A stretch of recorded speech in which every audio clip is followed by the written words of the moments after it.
tracks. Bravely we prove in our striving, trudging together each day. Where there's a will, there's a way. Good morning, everyone. Hope everybody's having a good day. I think the first part of that song got cut off. No good.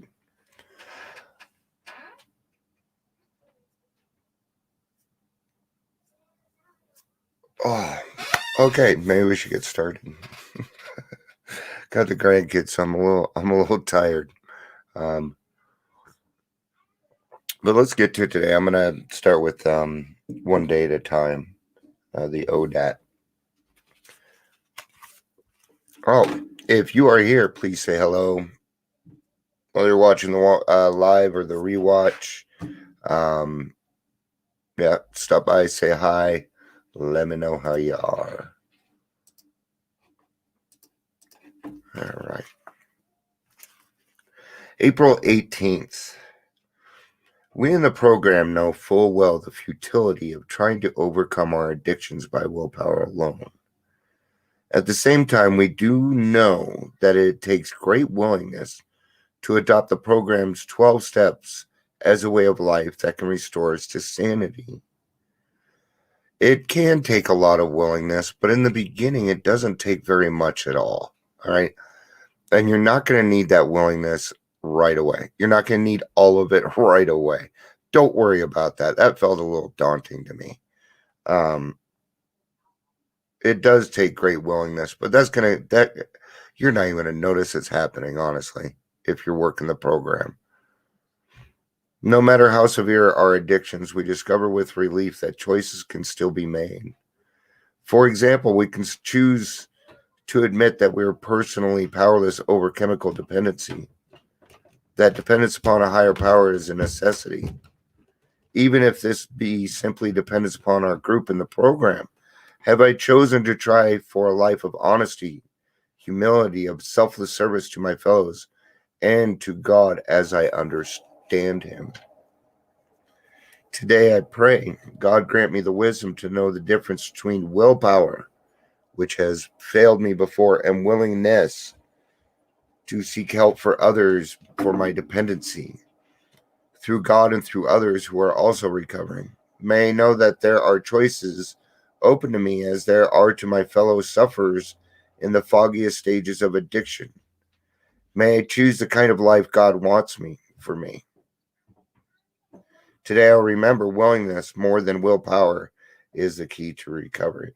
Yeah, there's a lot of will stuff in there, but willpower and willingness are, I like how they're not comparable. Well, I guess they are in the fact that, yeah, absolutely, Dion, actually, right? So willingness being the active, willingness, the will of controlling, we're just switching it. So, all right, I'll go for it. I'll buy that. I'll buy that for $1. Right. All right, let's get to the good stuff.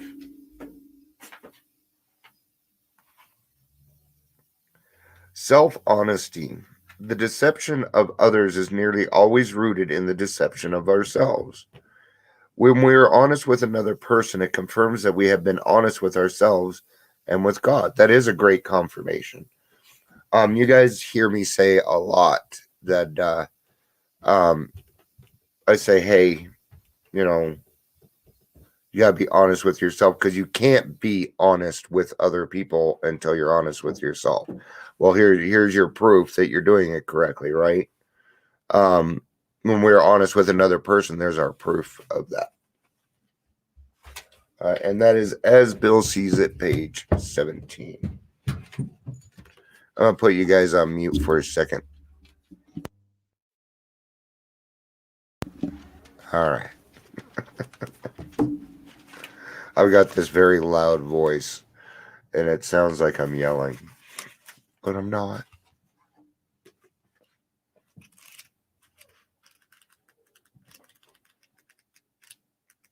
Man, I'm not doing this very quickly today, am I? That's all right. It's not like we're in a rush to get through this, right? It's a day off.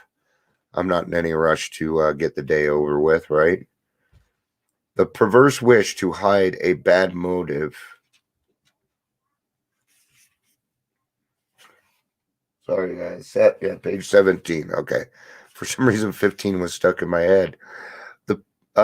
The perverse wish to hide a bad motive underneath a good one permeates human affairs from top to bottom.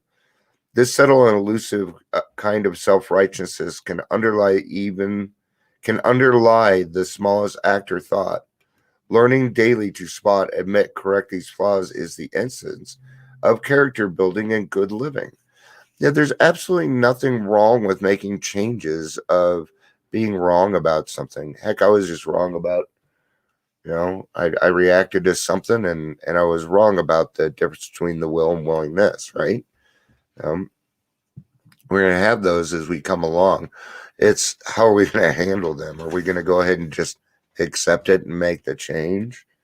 That's always the best route, is just go ahead and make the change.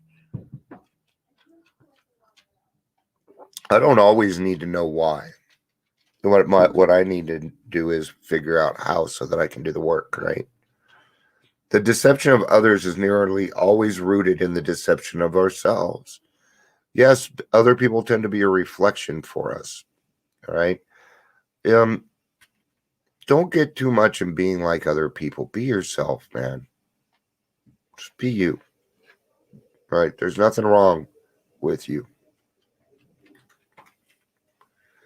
Somehow being alone with God doesn't seem as embarrassing as facing up to another person. Until we actually sit down and talk aloud about what we have so long hidden, our willingness to clean house is still largely theoretical. When we are honest with another person, it confirms that we've been honest with ourselves and with God.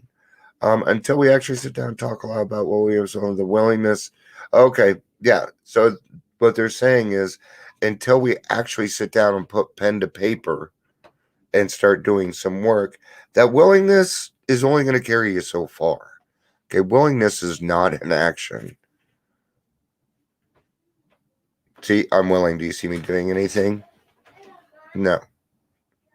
I'll be up in a minute, honey.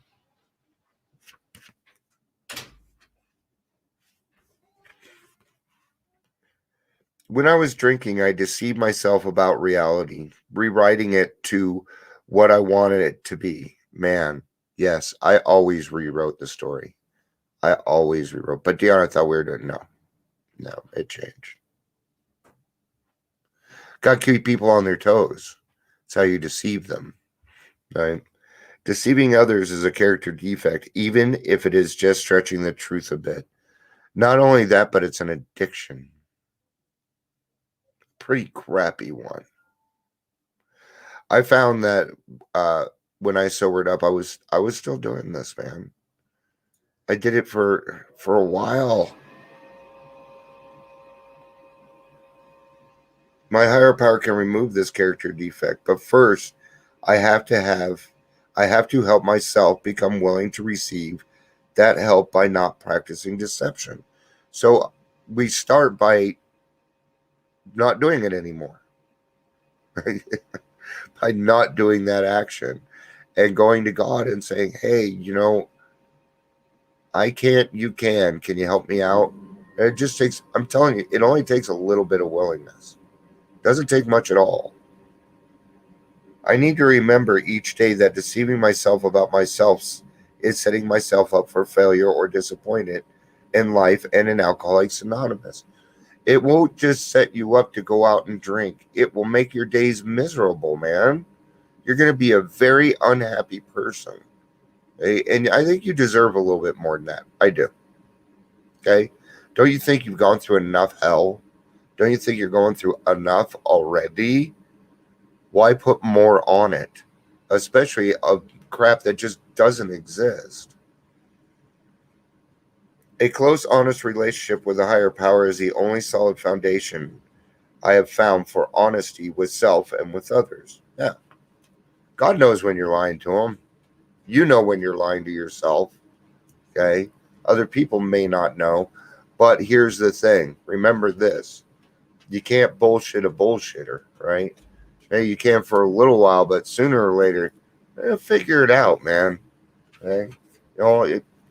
Deception can only go on for so long before something happens and it gets blown out of proportion. But something always happens because with deception comes self-sabotage. So, which is another horrid addiction. All right, guys, I'll be back tomorrow for daily reflection. Thanks for being here. Happy Sunday, man. Thanks for being here. I hope everybody has a great day. I love you guys. Peace out and have a day. Bye.